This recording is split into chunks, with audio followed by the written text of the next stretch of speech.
Hi, this is Maggie, and I'm glad you're here. For this episode, I'm changing gears a little bit, bringing in the first expert, Anna Lundberg. Anna is a coach working with solopreneurs, entrepreneurs, and organizations, helping individuals to redefine success.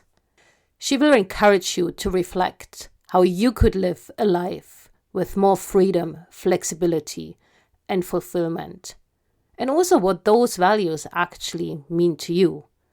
So keep listening and enjoy this episode.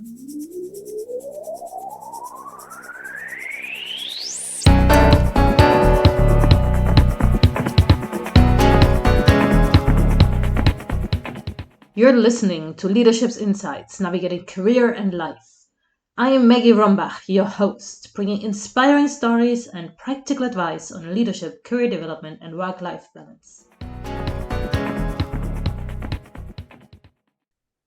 Hello, and welcome to Maggie's Mindset Mastery Academy. And today is a special episode because I'm introducing a new feature that I was wanting to introduce for a long time. I'm bringing my first expert guest, and I'll hand the word to you, Anna, in a second. Before, let me just explain a tiny bit why I'm doing this. So as you know, I'm talking to leaders to give you ideas firsthand from people that already walked the talk and lived that path you're aspiring. And to complement that, I'm envisioning to bringing in leaders, thought leaders, experts to give you even more practical tips. So this could be leadership experts, life or career coaches, maybe a sports coach or any type of thought leader. So voila, that's the idea. And with that, I give the word to you directly, Anna, to tell us a little bit about your own journey and what brought you here and what you're offering now also people that start their own journey. Oh, thank you, Maggie. And I'm honoured to be the first expert guest, hopefully one of many to come. So really exciting to be on your podcast. Well, of course, we know each other from our corporate Procter & Gamble days in Geneva, Switzerland, which was a really lovely time. I went back there last summer and I was almost in tears from nostalgia of, those good years in your 20s, a pretty good work hard, play hard, met some amazing people. For me, I think it goes back to, funnily enough, given your professional experience, what you're doing, I had studied international relations and development economics and politics. And I had this vision of changing the world and making an impact. And I wanted to work at the UN or an NGO. And I did internships in those organizations. But for whatever reason, maybe I was too impatient. I didn't get a job there, but I did get a job in private sector marketing, which turned out to be P&G. So I loved it and I learned so much. And it has opened every door, I'd say, since leaving there as well. But it was never quite where my heart was. I hadn't gone to business school. I hadn't dreamed of working with these luxury brands. There was always a bit of a disconnect, I think. And I thought, and half-heartedly, I tried to go to the public sector and work with those NGOs and UN and so on. But I guess either my heart wasn't in it, or there are so many better qualified people who who could deliver much more. People at my university even had been in the field in Kosovo and so on. So who was I to come there as sort of a naive 20-year-old or so? But what I did do is in fact leave in 2013. So it's over a decade ago now. And it started with a small step. I took a sabbatical first. I think the decision of quitting my job would have been too drastic, but I had 3 months in South America. And then while I was away, I managed to sort of pluck up the courage to let HR and my boss know that no, actually, I'm going to leave. So that was the start. And since then, as I said, it's been over 10 years, but I started as a consultant. I then went through what I call my hippie phase when I wasn't earning so much, but I was exploring coaching and purpose and all wonderful things I know you're exploring now too. And ultimately, over time, of course, that it's evolved, but I've managed to reconcile with the business and brand experience and expertise that I have from my corporate time while integrating my newer interests of organizational psychology and mindset and so on. So that's what I try to balance in my work. And so we can talk about what I do, of course, but I have, a few different strings to my bow now, I suppose, as I work for myself and work both with large organizations and with individuals. That's really inspiring. And as you know, I've been a big fan and follower of your podcast for a long time. And I'm sure we'll talk about all the different streams of your work. And also you mentioned courage, and I think that's a really important bit. And I'm sure we'll get back to that, because taking courage to make a move, I think that's one of the hardest things to do. And also, with our P&G background, I love your line, freedom, flexibility, and fulfillment. So can you talk a little bit more about how concretely you're helping people to have more freedom, flexibility, and fulfillment? Yeah, thank you. And funny enough, courage was core to my concept. So when I was doing my coaching training, we needed to develop our own models, and mine was courage and growth versus comfort and getting out of your comfort zone. And in fact, my business, One Step Outside, is from the quote, everything you've ever wanted is one step outside your comfort zone. So for me, that's always been kind of a red thread through there. It started with me just not really knowing what I was doing, but I started blogging, and in fact, I started interviewing people, one of whom was you, for my I know, initial. I'm still sharing this episode. It's Oh, I'm so funny to glad. look back at that, but yeah, that's been a It was great such one. an important part of my journey for many reasons. So it was called Fearless Fridays. I love alliteration. And it started just from me wanting to talk to other people, a bit like you're doing, who have gone through transitions, right? To give myself the courage to do it myself. As I did that, I've always wanted to be a writer. And I realized that one sort of easy, and I'm doing quotation marks there for those of you who can't see me, an easy way of doing it was to collect together other people's stories. So rather than me write 50,000 words, so in fact, those interviews that had been on my blog, I then collected into a book, Leaving the Corporate 9 to 5. And that's how I started. People came to me because they saw that I had left. And then it starts with sort of, them asking for advice. And then that evolved into my coaching business, essentially helping people leave corporate and set up on their own. I know freedom was a huge value for me. Having said that, it's so different how it manifests, because at the time I was single. I had, a tiny flat in Servette in northern Geneva. It was the ghetto, as I like to call it. I had no mortgage. I did have cats, actually, which unfortunately I had to give up, but I also developed allergies. That was probably for the best. No children, obviously, no relationship. And that was also part of the personal reason for me to change, because a lot of my friends were sort of settling down and getting married.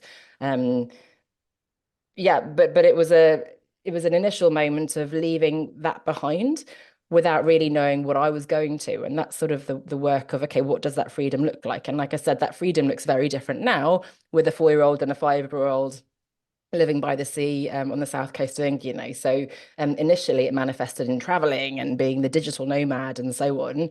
And then now, as I said, I'm reimagining success again. So that's the name of my podcast as well, thinking about what it means being a mother of young children. And that's what I've then obviously translated into helping others to come up with their own definition of success. And I think that's where my approach varies, because there are so many gurus and coaches and mentors who are teaching you, this is how you launch a group program, this is how you make 6 figures with this model. And I think the gap is, hang on, what is it you want to do? Do you want to have a team of people? Do you want to have VC funding and private equity and whatever? Do you want to just, as someone said to me on a call yesterday, I just want to work 3 days a week, doing interesting work, earning enough, to live the life I want while balancing with other people. So I think that's usually what people I work with want. So we want to do fulfilling work, but we want the flexibility to manage it around health, family, travel, and we want to sort of have the autonomy and freedom. I have added, ideally, we would add 2 Fs to that, I think, financial freedom or security, depending on how you look at it, because that is a reality that we do need to and want to earn money, and also fun. I think that's, sometimes missing. It can't be fun every day, but I think that with those 5 Fs, you've got a pretty good model for fulfilling and fun career. I like it. So you might have 5 Fs and 5 Ls that you might want to talk about. I do love a model, absolutely. And just for full transparency on my podcast, actually, I'm kind of also copied your approach, just twisted it to my own focus, because I thought it was so powerful to really hear those stories and get inspired by them. And another thing you just said triggered something, but now I just lost it. I didn't realize how much we're aligning our approach, because indeed, as you've seen online, I really start exploring this whole idea of transitioning and the different types of transition and how our interests and our desires change in the life stage we are in. So that really resonates. And indeed, what I also noticed myself is, as you grow maybe a bit more senior in career or just older, you stop asking yourself, can I do it? Because often you've proven yourself that you can. But then you ask yourself, but what do I actually want? And that's a tricky question, because it's not so easy.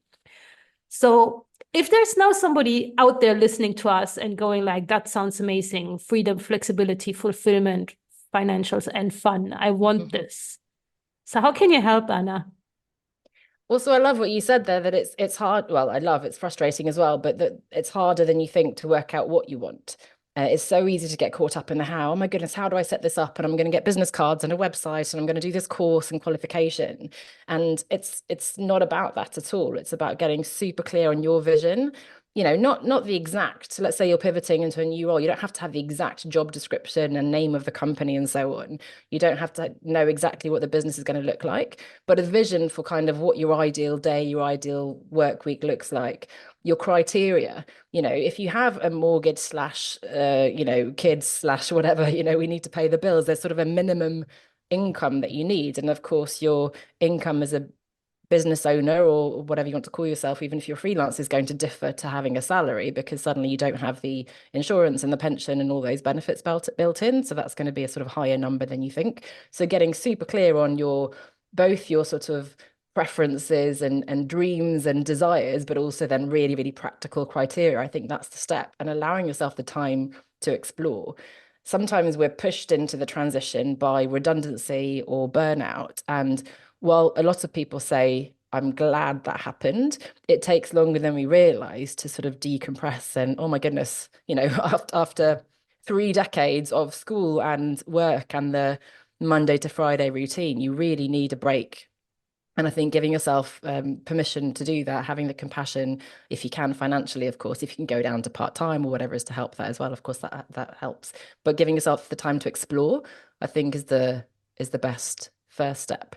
So that's what I'd say, even before working with me or working with someone else. Obviously, I have my books. As you said, hearing other people's stories is so powerful. So the first book, Leaving the Corporate 9 to 5, is exactly that. And it's divided into, I'm trying to remind myself now, sections. So it's, people who have moved into a different sector, which was where you fit in, started a business, gone freelance, which is a slightly different nuance, had a portfolio career. And there were some who just didn't even know. They were kind of just traveling and enjoying. That's maybe not a sustainable solution, but it's certainly one direction. So I think starting there is sort of getting inspired if you're at the beginning of the journey and taking the time to figure out what it is you want.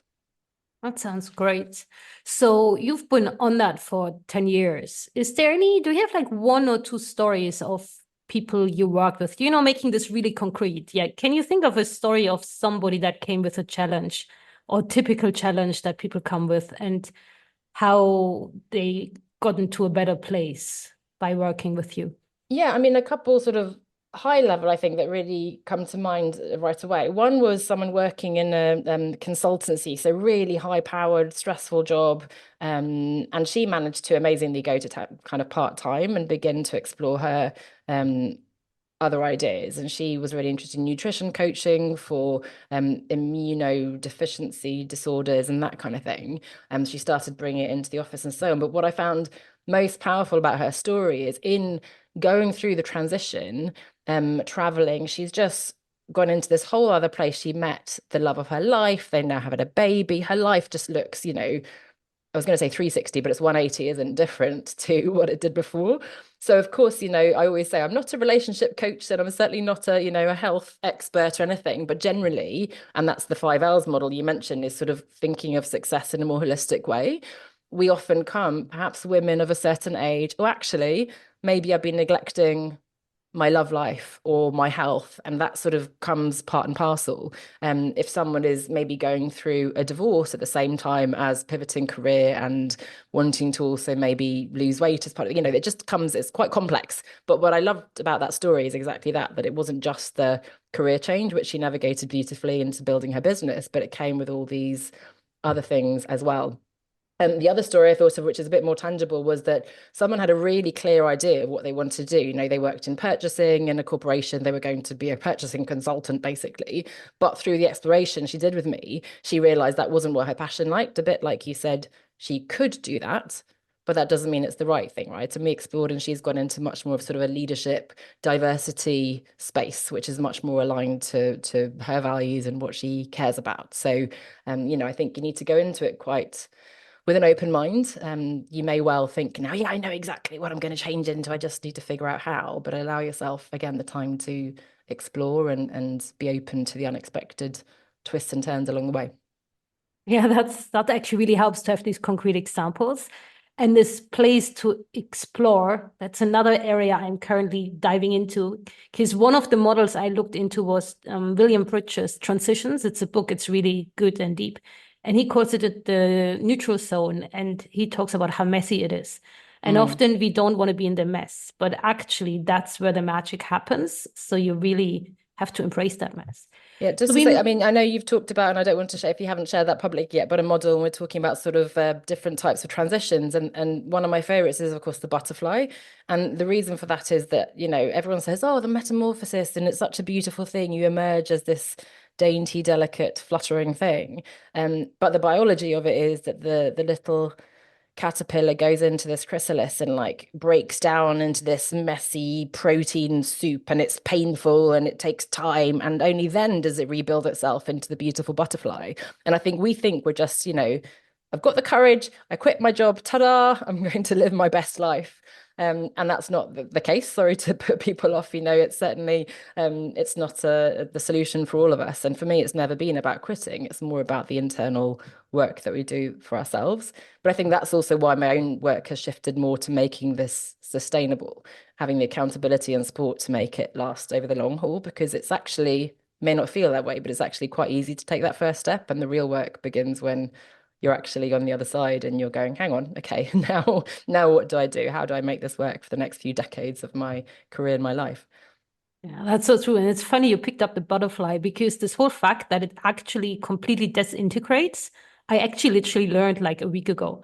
And that's why I loved it so much, exactly for the same reason. I mean, this is really as transformational as it can go. And we might not realize that that's actually what's going on with a butterfly emerging. But it's also so scary, right? Because you've lost your identity. You let go of one thing before you've latched onto the other. So, you know, for a long time, I was still saying, oh, yes, I work in marketing. Or I'd say, I used to work in, you know, I'd hang on to my old identity because I wasn't confident enough to say, I'm a coach, I'm an author, I'm a speaker. That takes time. So, yeah, it is tricky. And obviously, again, sort of part-time work or doing different things, you know, helps you to kind of smooth out that transition, I guess. But the reality is probably there will be a moment of panic and vacuum when you're making some changes that haven't quite landed yet, and that's okay. It's scary, but I always say scary and exciting tend to come together. So that's just something we have to experience, unfortunately.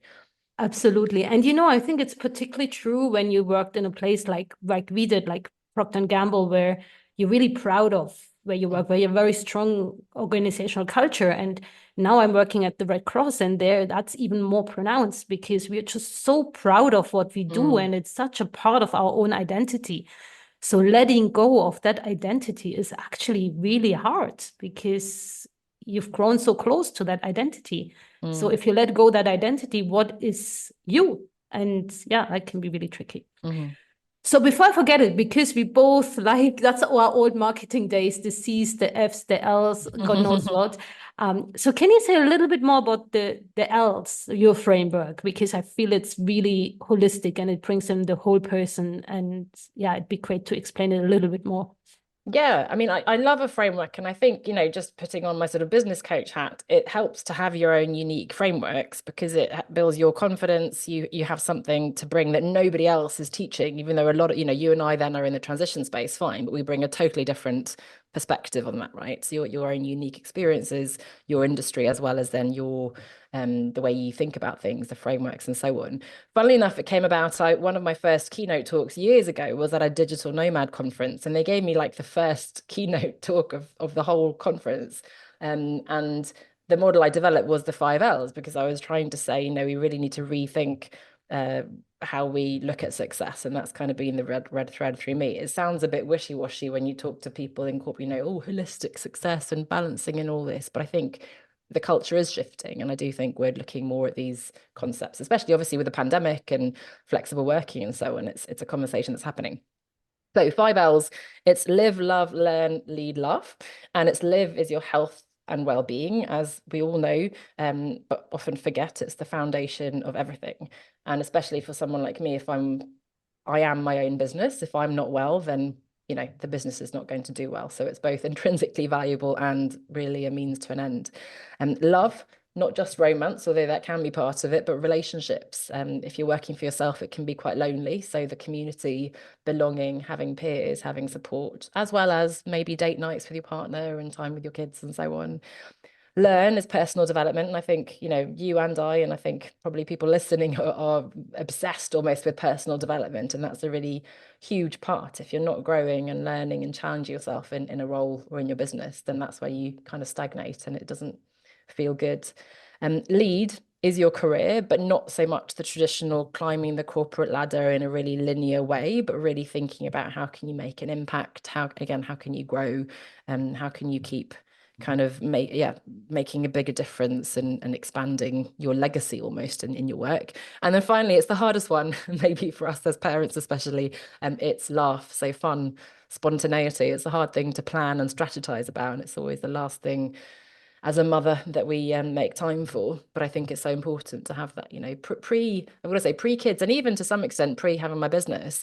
I did a lot of amateur theatre in Geneva alongside my work and so on. When you're working your own business, there's always more to do. I know that's true at work as well, but you there's a feeling like I could be doing another social post, or I could be emailing this person. Plus you love it so much that you've always got ideas, you always want to do more.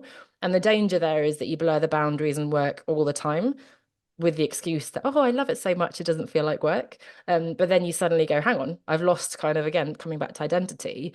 I used to do, I don't know, in Geneva, I did like a sewing course. I did cuisine, blah, blah, blah, whatever, I did so many different things like that. They may not be priorities anymore now if you're a business owner with young children and so on, but it's just, making time for, we're doing sea dips down here on the coast, in the winter ocean, going for a swim or even just going for a brunch with girlfriends, whatever. But I think that's an important part of the model as well. And so for me, it doesn't mean you have to have 10 out of 10 on all of these, but if you're trying to change career or build a business or something and you don't have the health, or if you think you want to change career, but you're also looking with one eye at, I'd quite like to have children, and then that perhaps is a priority. So just kind of recalibrating and making sure you're focusing on the thing that is the priority right now without letting the other kind of spinning plates fall to the ground altogether.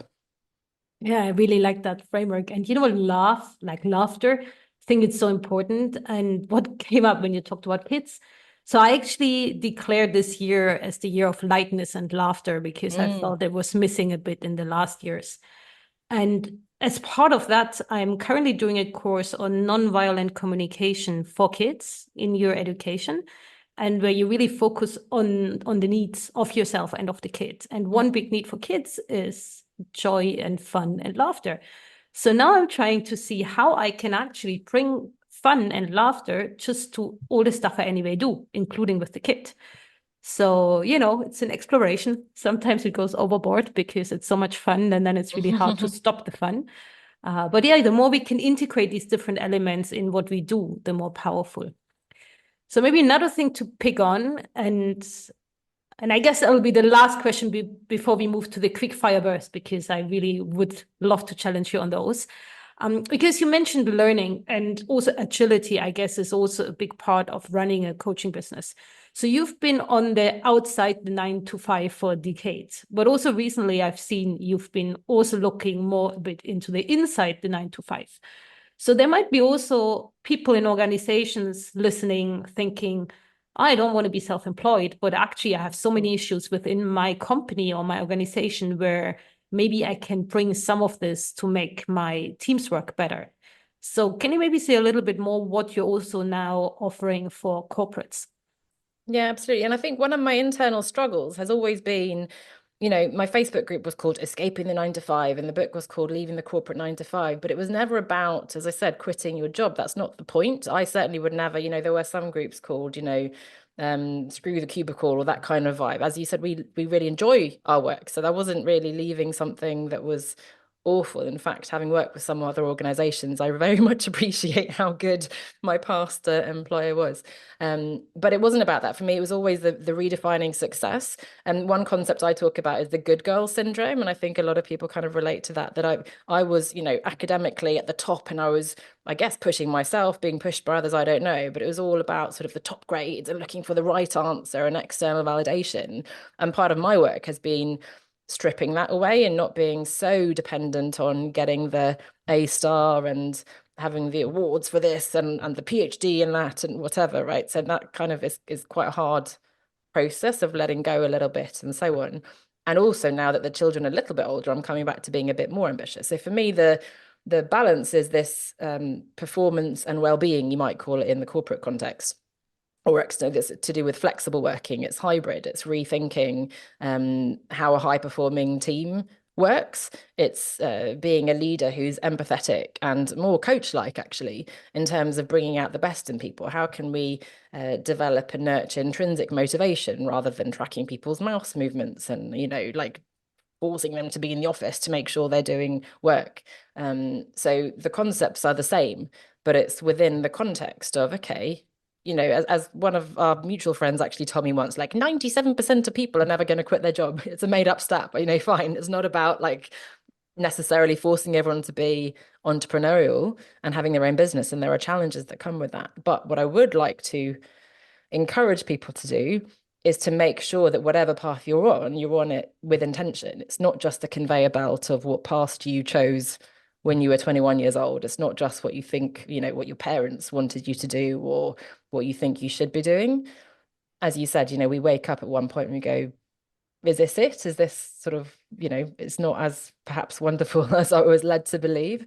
So it's more about asking those questions. So yeah, so I've always behind the scenes, I guess, done work, doing workshops and webinars and things with organizations, but I'm now being much more proactive about it with my LinkedIn and working with organizations. So whether it's keynote talks or ideally a longer engagement where I can really support them and coach over at least a year, to make sure you can really change behaviors, because as we all know, lunch and learn is not going to really move the needle. Yeah, absolutely. And as you say, ideally, these type of engagements need to be reasonably long enough, or follow up, or something really thought through to make sure there's accountability, there's sustainability, because bringing somebody in to inspire, as great as that is, it's not going to make you change your team's performance or the well-being in your workplace. It's very true. This has been great. So let's go to the quickfire burst questions. You know the game. I quickly explained before. It's always the same challenge I pose to all leaders, or that I will pose also to all experts coming in, to answer 6 questions with 1 word. You're ready to go? Excellent. So could you describe your leadership style in 1 word? Ambidextrous. Yes, I learned that word. Excellent. What's the key to successful teamwork? Trust. So true. 1 must-read book. Oh, I've got to say 4,000 Weeks by Oliver Burkeman. It's basically a very well-researched supporting book for the statement that life is short, but it tells you to, it reminds you of your mortality, and that all the time management, productivity, blah, blah, that we get caught up in is a waste of time. So it's a really good one to rethink how you think about productivity and time and what matters. Oh, great. I've actually bought it, but I haven't read it. So maybe move it up the list. Okay, so what type of dream job, if it wasn't your current one? I would say acting, because that's what I don't mean it really, but that was always sort of what I had an eye on. And I get to kind of channel that in my podcasts and speaking and so on. So I think that ticks the box for me, but I do love being on stage.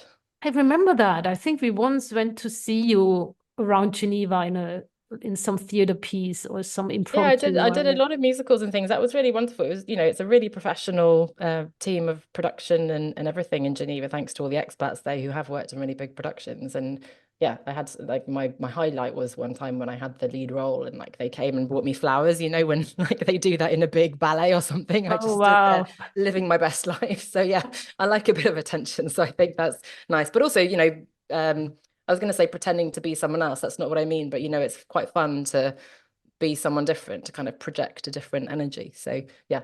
acting. Yeah, that's cool. Excellent. So if you could have a superpower, what would be your superpower you'd like to pick? Is teleportation a superpower? I'm packing for holiday next week, and I just wish you could snap your fingers and just go from one place to the other without all the hassle of the journey. Sure, and, you can yeah. do. You only want to go to other places or also other times? Oh yeah, I was thinking. I mean, ideally time and space. Yeah, absolutely. Great. I would sign up for that immediately too. So here's already the last one. So what are you most grateful for? I would say my health. Yeah, so important. Easy to forget. Excellent. That was well done.